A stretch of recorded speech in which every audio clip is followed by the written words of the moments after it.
Hello, dear learners of class 10th. This is your social science teacher Harish त्यागी और आज हम लोग बात करेंगे चैप्टर 3 ज्योग्राफी के वाटर रिसोर्सेज चैप्टर के बारे में। पहली चीज़ तो हम लोग ये समझ लें कि वाटर रिसोर्सेज चैप्टर का नाम क्यों दिया। देखिए, अगर समझने के लिए हम लोग बात करें तो रिसोर्सेज मीन्स कोई ऐसी पावर, कोई ऐसा रिसोर्स, पावर रिसोर्स जिसको हम लोग यूज़ करते हैं, जिससे ह्यूमन बीइंग को बेनिफिट होता है और उस बेनिफिट के साथ साथ हम लोगों को उसका मैनेजमेंट भी करने की ज़रूरत होती है। अब ऐसा क्यों होता है? ऐसा इसलिए है क्योंकि लॉन्ग टर्म लाइफ चलाने के लिए, लॉन्ग टर्म उस रिसोर्स को यूज़ करने के लिए जो कि नेचुरल है और एक बार ख़त्म हो गया तो फिर दोबारा पैदा नहीं हो, करेक्ट। इसलिए इसमें हम इसके मैनेजमेंट की बात करेंगे वाटर रिसोर्सेज चैप्टर के। पहली बात तो आप देख लीजिए कि वाटर के बारे में, यानी पानी के बारे में, इसकी हमें ये पानी क्यों चाहिए।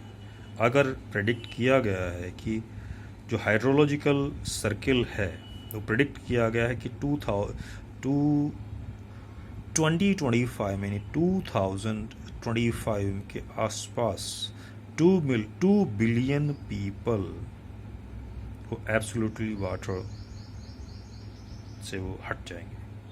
इतने लोगों का पानी इनको चाहिए। दूसरा, the shortage of water as compared. अगर आप अभी लोग देखें कि पानी की जितनी डिमांड है, अगर थोड़ी सी हम इकोनॉमिक्स में जाएं तो इकोनॉमिक्स में एक रूल है डिमांड एंड सप्लाई। तो अभी यहाँ पे उसी रूल को अगर ज्योग्राफी में लोग लगा के देखते हैं तो पानी की डिमांड बहुत बढ़ रही है, उसकी सप्लाई की शॉर्टेज है। इसीलिए हमें पानी को कंजर्वेशन और उसके मैनेजमेंट की ज़रूरत है। अब इसके कॉजेज़ क्या हैं पानी की शॉर्टेज होने के? एक्चुअल में जो रेनफॉल वाटर है वो पानी वो वेस्ट हो जाता है, ठीक।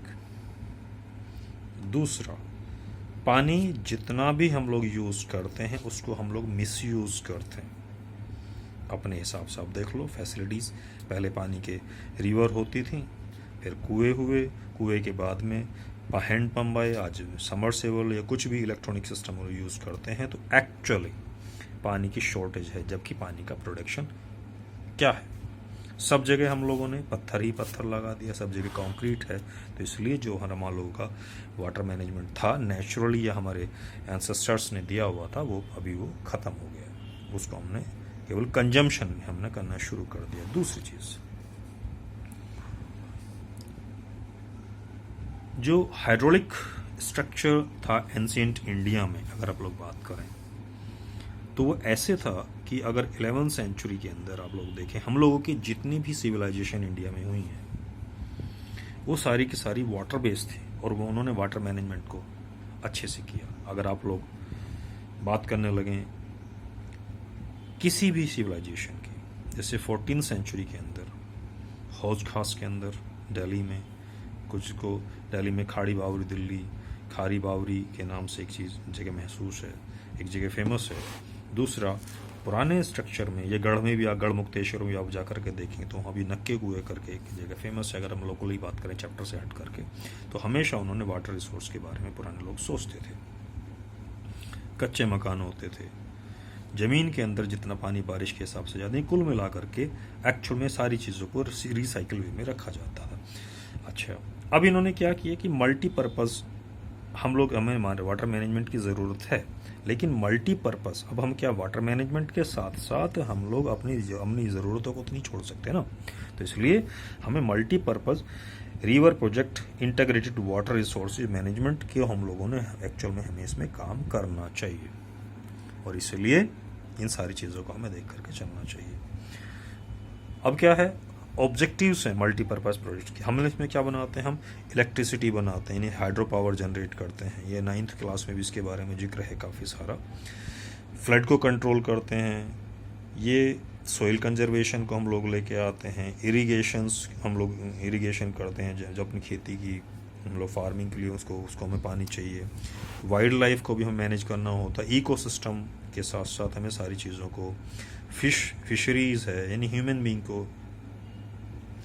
अब इनलैंड वाटर नेविगेशन की भी हमें ज़रूरत है, और इंडस्ट्रियल यूजेस के लिए हमें पानी चाहिए, वाटर सप्लाई चाहिए, लेकिन उसके साथ साथ हमें उसको मैनेजमेंट भी करना है।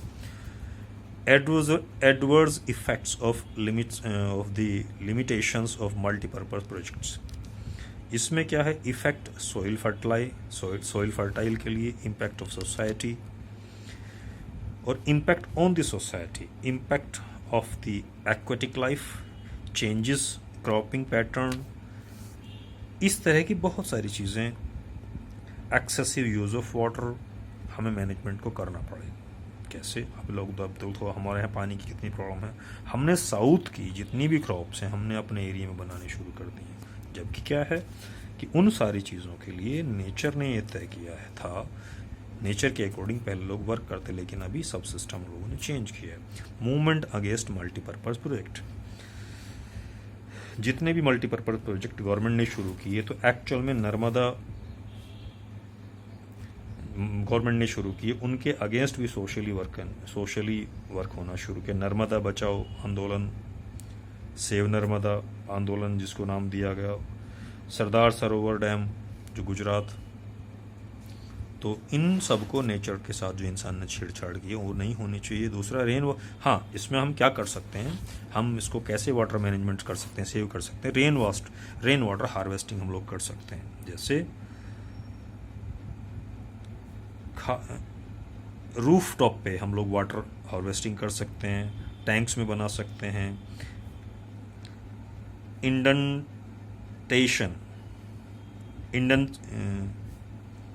इंडेंसेशन चैनल्स बना सकते हैं, गल और कूल्स बना सकते हैं, बैम्बू ट्रिप्स बना सकते हैं, और इसके बहुत सारे एग्जांपल्स हमारे अरुणाचल प्रदेश में इसके बहुत सारे मिलते हैं।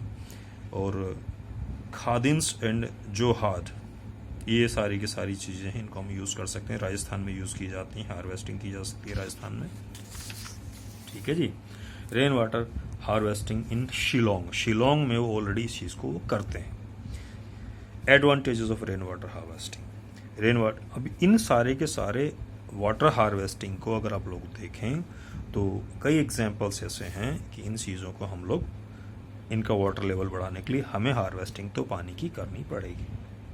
जब हमें पीने के लिए पानी चाहिए तो हम हार्वेस्टिंग का, एक सिंपल सी बात है, पानी की बात अगर छोड़ दीजिए, अगर हम लोग ऐसे करके देखें कि हमें जो भी प्रोडक्शन ह्यूमन बीइंग को चाहिए होता है उसकी हम कल्टीवेशन करते हैं, हार्वेस्टिंग करते हैं, तो उसी कंसेप्ट में अगर हम लोग सोचें, जब हम किसी चीज़ का प्रोडक्शन करते हैं अपने यूज़ के लिए, उसका हम प्रोडक्शन करते हैं तब सप्लाई करते हैं, तो क्यों ना हम वाटर हार्वेस्टिंग की सप्लाई करें।